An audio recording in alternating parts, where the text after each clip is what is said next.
Საქმის საქმის კურსი დღის შემაჯამებელი გამოშვებით ბრუნდება ეთერში, რომელსაც ბექა ბაციკაძე გაუძღვება.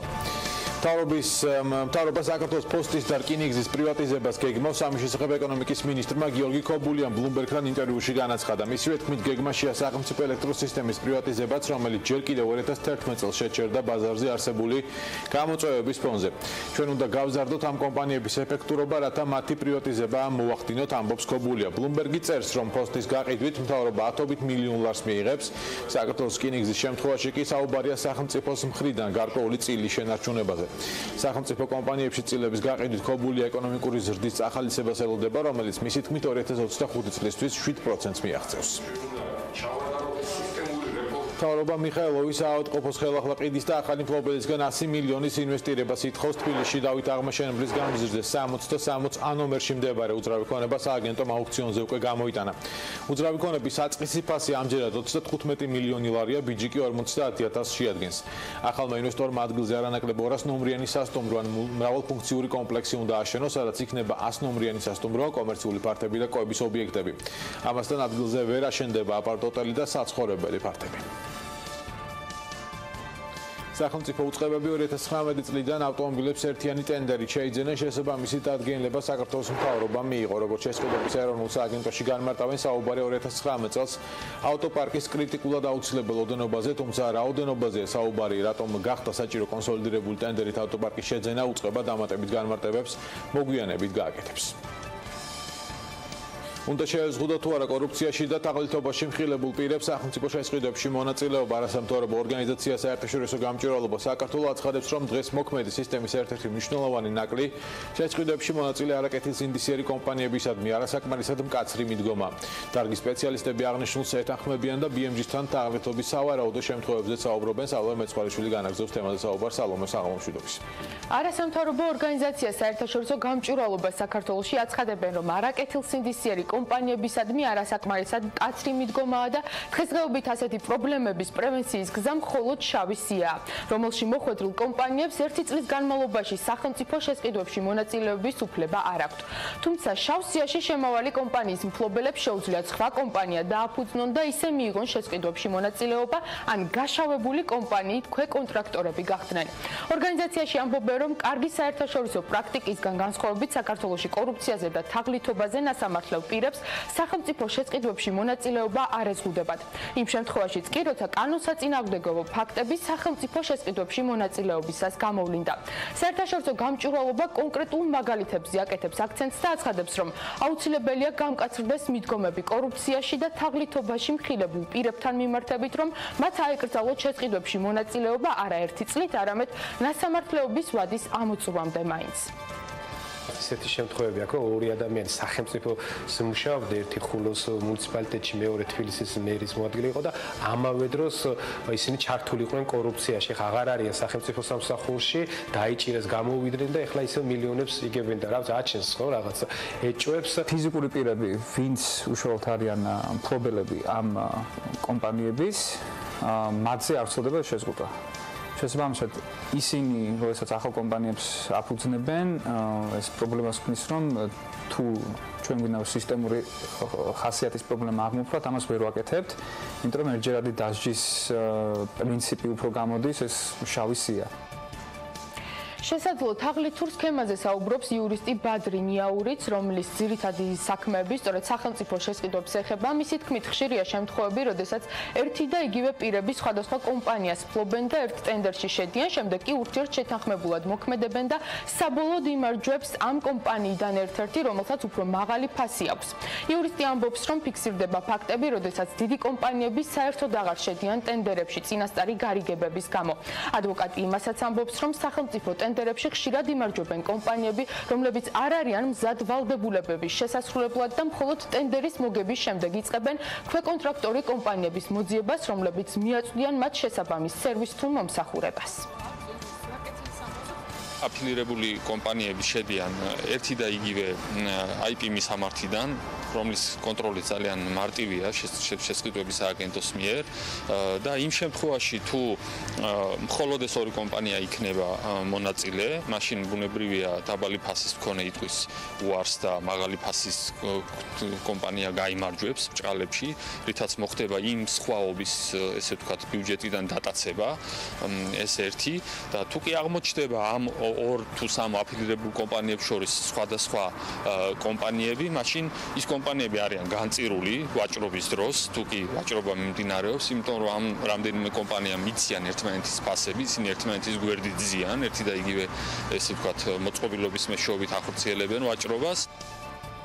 გარდა ლოკალური ტენდერებისა, რომლებიც ბიუჯეტიდან არის დაფინანსებული, სპეციალისტები ამბობენ, რომ გარკვეული კითხვებია იმ ტენდერებში, რომლებიც საერთაშორისო პარტნიორებისგან და დონორი ორგანიზაციებიდან ფინანსდება. არასამთავრობო ორგანიზაციები აცხადებენ, რომ მსგავსი ტენდერები შედარებით გაუმჭვირვალედ მიმდინარეობს და კითხვების არსებობის შემთხვევაში დამატებითი ინფორმაციის გამოთხოვა სერიოზულ ბიუროკრატიასთან არის დაკავშირებული. ვთქვათ, რომელი საფინანსო ინსტიტუტი რას აფინანსებს, ვიცით შედეგი მე როგორ გაკეთდა, მაგრამ პროცესში რა ხდებოდა, ჩვენ ნაკლებად გვაქვს ამის ინფორმაცია, სანამ არ დასრულდება ყველა პროცედურა, მანამდე ჩვენ არ გვაქვს საშუალება რომ მივიღოთ ეს ინფორმაცია. რაც უფრო არაკონკურენტულ გარემოში ტარდება და რაც უფრო ნაკლებ გამჭვირვალობა, ყოველთვის უფრო დიდი არსებობს კორუფციის რისკები და აქ ძალიან დიდ თანხებზე საუბარი. სწორედ დონორების მიერ დაფინანსებულ შესყიდვებთან დაკავშირებით აქვს კითხვები იურისტ ბადრი ნიაურს. ყველაზე მაღალი კორუფციული მარჟები სწორედ ასეთ ტენდერებში ამბობს ის. მისი შეფასებით გრანტებითა და დონორების მიერ დაფინანსებული ტენდერები ცხადდება, მაგრამ მათ იცავს დონორი ორგანიზაციების წესები და მათი გასაჩივრება გაცილებით რთულია. იურისტი თბილისში ავტობუსების შემოყვანის ტენდერზე საუბრობს, რომელიც მისი აზრით კითხვებს აჩენს. სამი ტენდერი გამოცხადდა, ახლა კიდევ გამოცხადდა 220 ავტობუსზე. ერთ შემთხვევაში მივიღეთ 100 ავტობუსი, იგივე ფასად მეორე გამოცხადებულ ტენდერში მივიღეთ 90 ავტობუსი. 10 ავტობუსი დაიკარგა. იმას, რომ კორუფციაში და თაღლითობაში მხილებულ პირებს სახელმწიფო შესყიდვებში მონაწილეობა უნდა შეეზღუდოთ, საქართველოს მთავრობას ურჩევს არამხოლოდ ადგილობრივი არასამთავრობოები, არამედ საერთაშორისო ორგანიზაციებიც, როგორიცაა მაგალითად აღმოსავლეთ ევროპის და ცენტრალური აზიის ანტიკორუფციული ქსელი. ევროპის საბჭოს რეკომენდაციით კი შავსიაში კომპანიის ყოფნის ვადა უნდა გაგრძელდეს 1 წელზე მეტად და სახელმწიფო შესყიდვებში მონაწილეობა კომპანიასთან ერთად კომპანიის მფლობელებსაც უნდა შეეზღუდოთ, რადგან სხვა კომპანიით ვერ შეძლონ კონტრაქტების დადება. მადლობა, ეს იყო სალომე მეცხვარიშვილი. ნავთობის ფასი მსოფლიო ბაზარზე საგრძნობლად დაეცა, ნედლი ნავთობის არსებული ღირებულება ბარელზე $50, რაც წლის მინიმუმია. მხოლოდ ამ თვეში მისი ფასი 20%-ით არის შემცირებული. არსებული ცვლილება გაზრდილი მიწოდების გამო მოხდა, თუმცა CNBC წერს, რომ გლობალურ ეკონომიკურ ზრდას ეს პროცესები ხელს შეუშლის. ოპეკის წევრი ქვეყნები და არაწევრები მორიგ შეხვედრას 6 დეკემბერს გამართავენ ვენაში, სადაც სავარაუდოდ რაოდენობის შემცირებაზე იმსჯელებენ იმისთვის, რომ ფასი ძველ ნიშნულს დაუბრუნდეს. მსოფლიოში ბენზინის საშუალო ფასი litrზე $1.15, თუმცა ქვეყნების მიხედვით ფასი მკვეთრად განსხვავებულია. Global Petrol Prices მონაცემებით ყველაზე იაფი ბენზინი ვენესუელაშია და ის მხოლოდ $0.1 შეადგენს. ამავე პორტალის მონაცემებით საქართველოში ფასის საშუალოზე დაბალია და ქვეყანა 52 ადგილს იკავებს ბენზინის საშუალო ფასით, რომელიც $0.97-ია, $2.57 litrზე. 13 აგვისტოდან 19 ნოემბრის პერიოდში საქართველოში ბენზინის ყველაზე მაღალი ფასი ამჟამად ფიქსირდება, ფასი ყველაზე მეტად ოქტომბერში შემცირდა და $2.36-მდე ჩამოვიდა ბენზინის ფასი, თუმცა ნოემბრიდან საწოლმა კვლავ გაძვირება დაიწყო და $2.57-მდე ავიდა. დიზელის საწვავის ხარისხზე კონტროლი კიდევ უფრო გამკაცრდება. ამის შესახებ მთავრობის 16 ნოემბრის დადგენილებაში აღნიშნული, მათ შორის დადგენილების თანახმად შეიზღუდება დიზელის საწვავში გოგირდის შემცველობა, კერძოდ 2020 წლის 1 იანვრიდან გოგირდის შემცველობის ნორმა 10 მგ იქნება. შეგახსენებთ, რომ დღეის მდგომარეობით დიზელის საწვავში გოგირდის შემცველობა 100 მგ-ია, ხოლო 2019 წლიდან ეს ნორმა 50 მგ გახდება. თბილისის საინვესტიციო პოტენციალს კომპანია Deloitte და TUSH შეისწავლის და ამ სამუშაოსთვის 171,000 ლარს მიიღებს, როგორც სატენდერო დოკუმენტაციაში აღნიშნული კვლევის მიზანია თბილისში არსებული და ახალი სამიზნე ეკონომიკური სექტორების საქმიანობების საინვესტიციო პოტენციალის შესწავლა. კვლევის შედეგად უნდა გამოვლინდეს იმ სექტორების ჩამონათვალიც, რომლებსაც თბილისის მუნიციპალიტეტისთვის გააჩნია საინვესტიციო მიმზიდველობა და შესაბამისად მოხდება ადგილობრივი და საერთაშორისო ინვესტორების დაინტერესება. ესპანური კომპანია კასპში ევროპული სტანდარტების და მაღალ ტექნოლოგიური აგურის ქარხნის მშენებლობას იწყებს. კერამიკული პროდუქციის საწარმოოს დღეს ჩაეყარა საფუძველი და სიმბოლური კაფსულა ჩაიდო. აგურის ქარხანა მომავალი წლის შემოდგომაზე ამოქმედება. პროექტის ჯამური ღირებულება $3 მილიონი. საწარმოში 50-მდე ადგილობრივი დასაქმდება.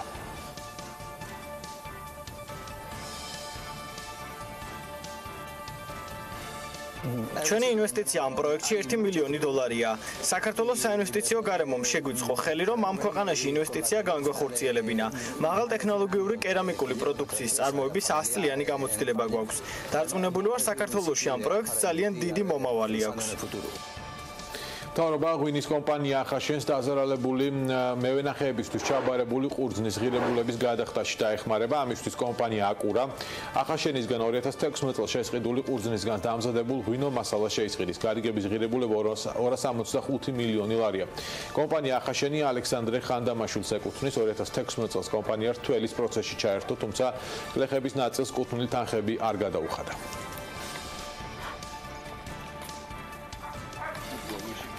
რუსეთ-უკრაინის კონფლიქტი საქართველოს ეკონომიკას მნიშვნელოვნად დაარტყავს. ამის შესახებ საქართველოს სტრატეგიისა და საერთაშორისო ურთიერთობების კვლევის ფონდის დირექტორი კახა გოგოლაშვილი აცხადებს.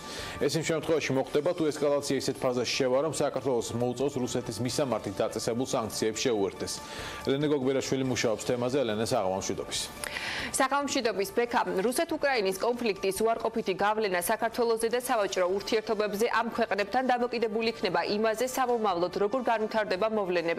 ჩვენ ვესაუბრეთ საერთაშორისო ურთიერთობების კვლევის ფონდის ხელმძღვანელს კახა გოგოლაშვილს, რომელიც ამბობს, რომ თუ ესკალაცია ისეთ ფაზაში შევა, რომ დასავლეთი სანქციებს დაუწესებს რუსეთს, რასაც შეუერთდება საქართველოს, ასეთ შემთხვევაში რა თქმა უნდა რუსეთი მიიღებს ადეკვატურ ზომებს და ისიც სავარაუდოდ ჩაკეტავს ბაზარს, რაც საქართველოს ეკონომიკას მნიშვნელოვნად დააზიანებს.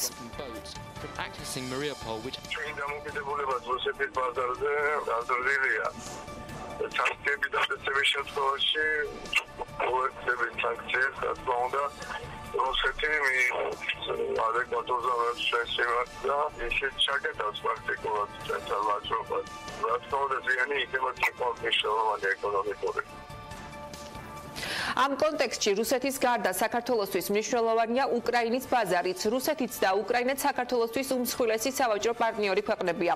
ახლა კი სტატისტიკის სამსახურის ინფორმაციაზე დაყრდნობით გაჩვენებთ საქართველოს რუსეთ-უკრაინის სავაჭრო ბრუნვის მაჩვენებლებს და იმ სასაქონლო ჯგუფებს, რაც საქართველოს ყიდის ამ ბაზრებზე და პირიქით. რუსეთი აზერბაიჯანის შემდეგ საქართველოსთვის რიგით მეორე სავაჭრო პარტნიორი ქვეყანაა. მიმდინარე წლის 10 თვის მონაცემებით რუსეთში საქართველოსთან $351 მილიონზე მეტი ღირებულების ექსპორტი განხორციელდა, რაც გასული წლის ანალოგიურ პერიოდთან შედარებით 11.4%-ით გაზრდილი მაჩვენებელია. მზარდია უკრაინის ბაზარიც. მიმდინარე წელს საქართველოსთან უკრაინაში $125 მილიონზე მეტი ღირებულების საქონელი გავიდა ექსპორტზე, რაც გასული წლის ანალოგიურ პერიოდს 50.1%-ით აჭარბებს. იმპორტის მიხედვითაც რუსეთიც და უკრაინაც საქართველოსთვის უმსხვილესი სავაჭრო პარტნიორი ქვეყნების ხუთეულშია. თურქეთის შემდეგ რუსეთს იმპორტის მიხედვითაც მეორე ადგილი უჭირავს. მიმდინარე წლის 10 თვეში საქართველოში რუსეთიდან $776 მილიონზე მეტი ღირებულების იმპორტი განხორციელდა, რაც 24.4%-ით აჭარბებს გასული წლის ანალოგიურ პერიოდს. გაზრდილია იმპორტის მაჩვენებელი უკრაინიდანაც ზრდა გასული წლის ანალოგიურ პერიოდთან შედარებით 14.3%-ია. იმპორტ-ექსპორტის მაჩვენებლებიდან გამომდინარე საქართველოს რუსეთს შორის სავაჭრო ბრუნვა მიმდინარე წლის 10 თვეში $1.128 მილიონს გადააჭარბა. უკრაინასთან სავაჭრო ბრუნვა კი $5.4,777,000 შეადგენს. რაც შეეხება იმ ძირითად სასაქონლო ჯგუფებს, რომლის ექსპორტი განხორციელდა საქართველოსთან რუსეთში. ჩამონათვალში პირველ ადგილზეა ფეროშენადნობები, მეორე ადგილს იკავებს ღვინო და მინერალური და მტკნარი წყლები. რა მაჩვენებლებით წინა წლის ანალოგიურ პერიოდთან შედარებით ასევე არის გაზრდილი. მზარდია რუსეთიდან იმპორტირებული სასაქონლო ჯგუფებიც. რუსეთიდან საქართველოში საანგარიშო პერიოდში ყველაზე მეტი ნავთობი და ნავთობპროდუქტები ფულადების იმპორტი განხორციელდა. რაც შეეხება უკრაინას, საქართველოსდან უკრაინაში მიმდინარე წელს და გასულ წელს ავტომობილების ექსპორტი განხორციელდა. ექსპორტირებული სასაქონლო ჯგუფების ხუთეულში შედის სპირტიანი სასმელები, ღვინო და მინერალური წყლები. იმპორტის მაჩვენებლებს რომ გადავხედოთ, უკრაინიდან საქართველოში ძირითადად სიგარები და თამბაქოს ნაწარმი შემოდის. საიმპორტო საქონლის ჩამონათვალში ასევე ფოლადის წნელები, კოპტორი და სხვა მყარი ნარჩენები. ეკონომისტი რამაზ გერლიანი 2014 წლის უკრაინის მოვლენებს იხსენებს, რასაც საქართველოში თითქმის ყველა ეკონომიკურ პარამეტრზე ჰქონდა გავლენა. შემცირდა იმპორტი, ექსპორტი, ფულადი გზავნილები და ინვესტიციები. თუ კრიზისი კვლავ განახლდა, გერლიანი ამბობს, რომ საქართველოს ეკონომიკაზე ამას რა თქმა უნდა დადებითი გავლენა არ ექნება. 2014 წლის ბოლოსთვის უკვე ჩვენ უარყოფით ნიშნულზე ქონდა უკრაინასთან მიმართებაში საინვესტიციო შემოდინებები, ანუ გადინება იყო ვიდრე შემოდინება ინვესტიციების, მკვეთრად დაეცა ექსპორტი ამ კონფლიქტის ფონზე და ასევე დაეცა იმპორტი. თუ კრიზისი ისევ განახლდა, ძირითადად პოლიტიკური კრიზისი მერე უკვე იწევს ეკონომიკურ კრიზისს, საკვირველია ცივილური ქვეყნები და დასავლეთი გამოიყენებს ისევ ეკონომიკურ ბერკეტებს, ამ შემთხვევაში საუბარი არის რუსეთთან მიმართებაში და საკვირველია ეს ვარყოფით ზეგავლენას მოახდენს ჩვენზეც, იმიტომ პოლიტიკური კრიზისი ყოველთვის ბიზნესს აშინებს და ბიზნეს აქტივობა მცირდება და ძირითადად მაინც საექსპორტო მიმართულებით ველოდებით ამ შემთხვევაში აქტივობის შემცირებას, რაც ძალიან ცუდია ჩვენთვის. და ბოლოს ისევ 2014 წლის უკრაინის კრიზისს თუ გავიხსენებთ, რისი გავლენითაც შემცირდა როგორც იმპორტი, ისე ექსპორტი, ასევე ფულადი გზავნილები და ინვესტიციები, თუ ამ შემთხვევაშიც მოვლენები მსგავსი სცენარით განვითარდა, ექსპორტები ვარაუდობენ, რომ ეკონომიკური პარამეტრების გაუარესება გავლენას მოახდენს ლარის კურსზეც, რასაც ჰქონდა კიდეც ადგილი 2014 წელს. რაც შეეხება რუსეთს, რთული სათქმელია, რა ბერკეტებს გამოიყენებს რუსეთი იმ შემთხვევაში, თუ დასავლეთი მორიგ სანქციებს დაუწესებს, თუმცა ექსპერტთა ნაწილი ამბობს, რომ მეტად სავარაუდოა, რომ ეს ძირითადად სავაჭრო ურთიერთობებს შეეხოს. ბექა. მადლობა ელენე გოგბერაშვილი, სწორედ ამ თემით განვაგრძობთ გამოშვებას, რა გავლენა ჰქონდა 2014 წელს ყირიმის კრიზისს ევროკავშირის და რეგიონის ქვეყნებზე და რა როლი ითამაშა ევროკავშირის მიერ დაწესებულმა სანქციებმა რუსეთზე. ამ ყველაფრის ანალიტიკას ლევან თაღიაშვილი შემოგთავაზებს. ლევან, საღამომშვიდობის. საღამომშვიდობის. ბექა, 2014 წლის ყირიმის კრიზისს საკმაოდ სერიოზული გავლენა ჰქონდა რუსეთის, უკრაინისა და ევროკავშირის ეკონომიკაზე, რადგან მხოლოდ უკრაინისა და ევროკავშირის სავაჭრო ბრუნვა 2016 წელს 30 მილიარდ ევრომდე იყო. გარდა ამისა, ევროკავშირი უკრაინის უმსხვილესი სავაჭრო პარტნიორია და მისი ვაჭრობის დაახლოებით 40% სწორედ ევროგაერთიანებაზე მოდის. თქვენ ახლა ეკრანზე ხედავთ უკრაინის მთლიანი შიდა პროდუქტის ზრდის მაჩვენებელს 2009-14 წლებში. ცხადია, სანქციებმა და საომარმა მდგომარეობამ ქვეყანაში რეცესია გამოიწვია, რამაც ასახვა პოვა რეგიონის ეკონომიკურ ზრდაზე. რადგან მისი მთლიანი შიდა პროდუქტი 133 მილიარდ დოლარს შეადგენდა იმ წლებში, რაც პატარა რიცხვი ნამდვილად არაა. მეორე გრაფიკში ნაჩვენებია თუ როგორ დაიცა უკრაინის იმპორტის მაჩვენებელი 2014 წელს 13-თან შედარებით ქვეყანამ თითქმის 22 მილიარდი დოლარით ნაკლები პროდუქტი შეიძინა სხვადასხვა ქვეყნისგან. შესაბამისად, გავლენა საკმაოდ დიდი იყო. მისი უმსხვილესი იმპორტიორი ქვეყნები არიან რუსეთი, ჩინეთი, გერმანია, ბელარუსი და პოლონეთი. შესაბამისად, ევროკავშირის ეკონომიკაზეც მოახდინა ამან ზემოქმედება. გარდა ამისა, მოგახსენებათ, ყირიმის ოკუპაციის შემდეგ ევროკავშირმა ამერიკასთან ერთად ეკონომიკური სანქციები დაუწესა რუსეთს. ეკრანზე ნაჩვენებია ევროკავშირის ექსპორტი რუსეთში 2013 და 2016 წლებში.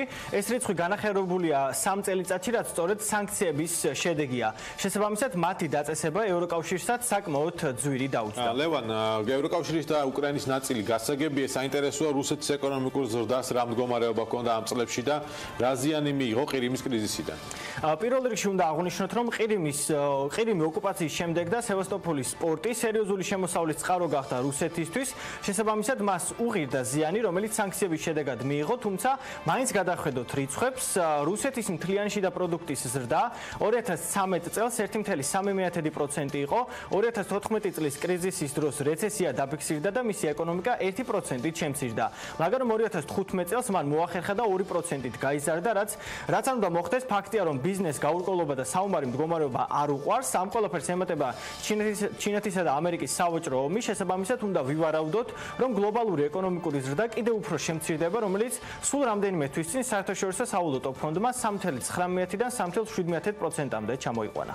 ეს იყო ლევან თაღიაშვილი, განვაგრძობთ საქმის კურსს სვანეთში კოოპერატივების განვითარების პერსპექტივებთან დაკავშირებით რამდენიმე კვირის წინ გამართული ტრენინგების შემდეგ ამ ბიზნესის დაინტერესებულთა რიგები გაიზარდა. ამჯერად საქმის კურსი ნაკრას ხეობას ესტუმრა ადგილობრივი მოსახლეობის გეგმები ნახეთ დავით ჯალაღონიას და გიორგი დვალის სიუჟეტში.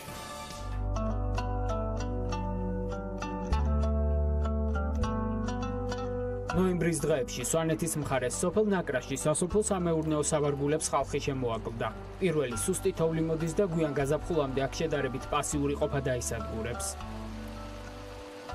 ამ მოცემულობით ეს ხეობა მრავალი წელია ცხოვრობს და 2018 წლის მიწურულს ცვლილებებისთვის იდეა გაჩნდა, რომ ადამიანური რესურსების გაერთიანებამ შესაძლოა აქაურ ეზოკარს წელიწადის ყველა დროს აქტიური სამეწარმეო სახე მისცეს. ერთ-ერთი პირველი, ვისაც საკუთარი პირუტყვის მეზობლებთან ერთად დათვლა, დაბინავება და რძის ნაწარმის ერთი ბრენდის ქვეშ გაყიდვა სურს ზიზი წეწიანიძეა. მარტო მე მყავს ახლა რაცა ეს 12 სული. და იმ ვისაც ჩემთან გაამხანაგება უნდა იმათ თავთავიანთი ყავთ, მაგრამ გვინდა რომ ავიყვანოთ იქამდე და ერთად კოოპერატივი შევქნათ. კოოპერატივს თავისი წესები აქვს, რაც სასოფლო-სამეურნეო კოოპერატივების განვითარების ააგენტოსგან სოფელში გამართულ ტრენინგებზე უკვე მოისმინა. ახლა კი ფიქრობს, რომ ერთიანი ძალებით სოფელში რძის გადამამუშავებელი საწარმოს ჩამოყალიბება შეიძლება. გარდა ამისა, კოოპერატივების ააგენტოსგან ტექნიკური დახმარების იმედი აქვს. TV საპრესები აქ არ არის, რომ გაადვილდეს ჩამოზიდვა, ვეზიდები და ესე წვალებ-წვალები და ეს კოოპერატივი რო იქნება, ტექნიკითაც იქნება წინსვლა ალბათ და გაიოლდება შრომა. იმედი მაქვს, რომ აი ჩვენი ჩანაფიქრი თუ განხორციელდა, სეზონზე 5 ტონა ყველს მაინც გავიტანთ. სოფლის პოტენციალი მხოლოდ მესაქონლეობას არ ფარავს. ამის მაგალითი კი მირზა გვარმიანის მიერ ბუნებრივ პირობებში წამოწყებული თევზის მეურნეობაა. მართალია ამ ამინჩი სათევზაო პეიზაჟი ვერ გვაჩვენა, მაგრამ გაიხსენა. ბავშვობაში სწორედ ამ ადგილზე მთის ნაკადულს კალმახი რომ მოჰქონდა, ამიტომ რამდენიმე მეზობელთან ერთად ძველი საქმის კომერციალიზაცია გადაწყვიტა. 2 წლის წინ 3500 სარკისებური კობრის ლიფსიტა შეიძინა და ჯერჯერობით თევზის გამრავლებისა და ტბის გაფართოების მოლოდინშია, რისთვისაც დამატებითი თანხები სჭირდება. ჩავყარე ეს თევზი და რა ვიცი, მეხუთე სეზონია მაგი უკვე რაც არის და ლიფსიტის უკვე გამოჩნდა, შარშან დაიწყო დაყრა ლიფსიტის და წელს უკვე არის რა, ბლომად არის. როგორც ასეთი, მაგრამ ამისთვის მინდა რომ ცოტა გავაფართოვო მაგი, მაგრამ საშუალება არ მაქვს მაგის დრო. დიდი სიამოვნებით გავაკეთებდი ასეთ რაღაცას. მირზას თევზის მეურნეობა ან სხვა საოჯახო ფერმები ბიზნესად რომ მოგვევლინოს, ადგილობრივი თვითმმართველობა კოოპერატივების მართვის ააგენტოს ურჩევს ხეობის ლანდშაფტის გათვალისწინებით სოფლის მოსახლეობას მაქსიმალურად რეგიონის მახასიათებლებზე მორგებული პროდუქტები შესთავაზოს. მაგალითად, მცირე ზომის სამეურნეო ტექნიკა. ჩვენ გვაქვს ასე რომ ვთქვათ შესაძლებლობა ადგილზე გავაჩინოთ და შემდგომ ბაზარზე გავიტანოთ პირველ რიგში ხარისხიანი და განსაკუთრებული პროდუქტი, ანუ განსაკუთრებული ნიშა დავიკავოთ ბაზარზე, რომელიც იქნება წარმოებული აქ, ამ ბუნებრივ გარემოში. პროდუქტის შექმნას კოოპერატივების განვითარებით დაინტერესებულთა ინფორმირება სჭირდება, რასაც ნაკრასა და ჭუბერის ხეობებში ადგილობრივ მუნიციპალიტეტთან ერთად კომპანია ნესკრახი დრო უზრუნველყოფს. ნოემბრის თვიდან განახდა ნესკრახესის მშენებლობისთვის მოსამზადებელი სამუშაოები სოფლებში ჭუბერსა და ნაკრაში და ამავდროულად აქტიურად დავიწყეთ მუშაობა ჩვენს სოციალურ პროექტებზე. ჩვენ უკვე ჩავატარეთ ტრენინგები ორივე სოფელში, ჭუბერშიც და ნაკრაშიც. ვხედავთ ძალიან მაღალ ჩართულობას მოსახლეობის მხრიდან. ეს არის განაპირობებული იმით, რომ ამ რეგიონში ძალიან დიდი პოტენციალი არსებობს აგროტურიზმის განვითარებისთვის და ამის ერთ-ერთი წინაპირობა იქნება ზუსტად სოფლის მეურნეობის განვითარება, რასაც ჩვენ აქტიურად უწყობთ ხელს. კოოპერატივების შექმნისთვის სოფელში ჯერ მხოლოდ წინაპირობებია, ტურიზმის განვითარება კი ადგილობრივებმა უკვე დაიწყეს. ლელა მიქავა საოჯახო სასტუმროსთვის საკუთარი სახლის გვერდით ახალი შენობის გარემონტებას და სტუმრების მიღებას უკვე მომავალი წლიდან აპირებს. მე თვითონ ტურისტები მინახია ჩვენთან მოსული სახლში, რომლებიც იძახიან, რომ მესტი არაფერი არ არის, რაც აქ არის. სანახაობა თუ გინდა არის აქ სანახაობა. ბევრჯერ შემოგვიყვანია ასე, უფასოდ გამასპინძლებულ ვართ, რომ კაი შტაბეჭდილები წასულიყვნენ ჩვენი სოფლიდან. დღეს შტაბეჭდილებების მაძიებლებს აგროტურიზმი ნაკრაში ასეთ ატრიბუტებს თავაზობს. სახლი ეზოში, სადაც პირუტყვი ბალახობს. გარშემო მხოლოდ ამ რეგიონისთვის დამახასიათებელი ლანდშაფტი. სვანეთის სხვა ხეობებთან მიმავალი ბილიკები და გზა და გზა. ხეზე შემორჩენილი სეზონური ხილი. სამვარსკვლავი მტვერმა მიწა, მიწამ წყალი ღმერთმაცა, წყალმა თიხა სიტყვა, სიტყვამ დედამიწა თქვა. საქმის კურსი ამით დასრულებულია. მადლობა ყურადღებისთვის, ნახვამდის.